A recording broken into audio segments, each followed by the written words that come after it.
করেছো তুমি। তা আজ কতক্ষণে পুজো শেষ হলো? শুরু হয়েছিল 7:30 থেকে, আচ্ছা, আর শেষ হয়েছে তোমার এই 15 মিনিট হলো।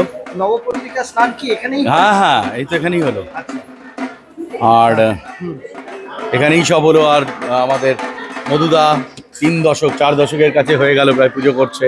আচ্ছা, মধুদা ভাইরা সব রয়েছে অ্যারেঞ্জ করে। আমি তো এসেছি কালকে সকাল 4টের সময়।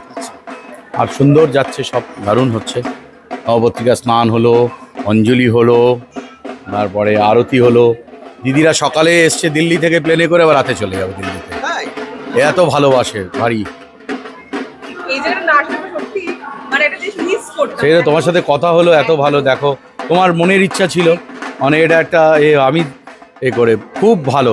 চলো আরো তোমরা সুন্দর করে তোলো, তারপরে ইন্টারভিউ করা যাবে। একদম, 4 মন্দিরে যেও। চলো পরে আগে জল খাবার।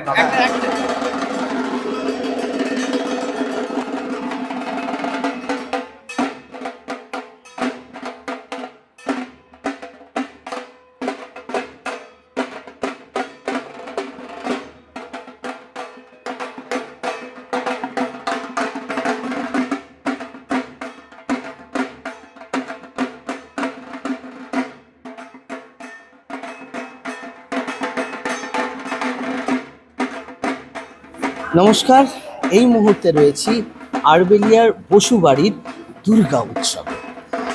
আর এই উৎসবের যে প্রধান কাণ্ডারি, সে কিন্তু খুব জনপ্রিয় ব্যক্তি, আপনারা সবাই চেনেন। সেই সাদা মনে কাদানে যে মানুষটার, সেই বিশ্বনাথ বসু এই বসতবাড়ির পুজোতে আমরা হাজির। আজ মহাসপ্তমী, আর এই সপ্তমীর পূর্ণ লগ্নে আমরা রয়েছি বসুবাড়িতে। দেখতেই পাচ্ছেন মা একেবারে চিন্ময়ী মৃন্ময়ী রূপে রয়েছেন।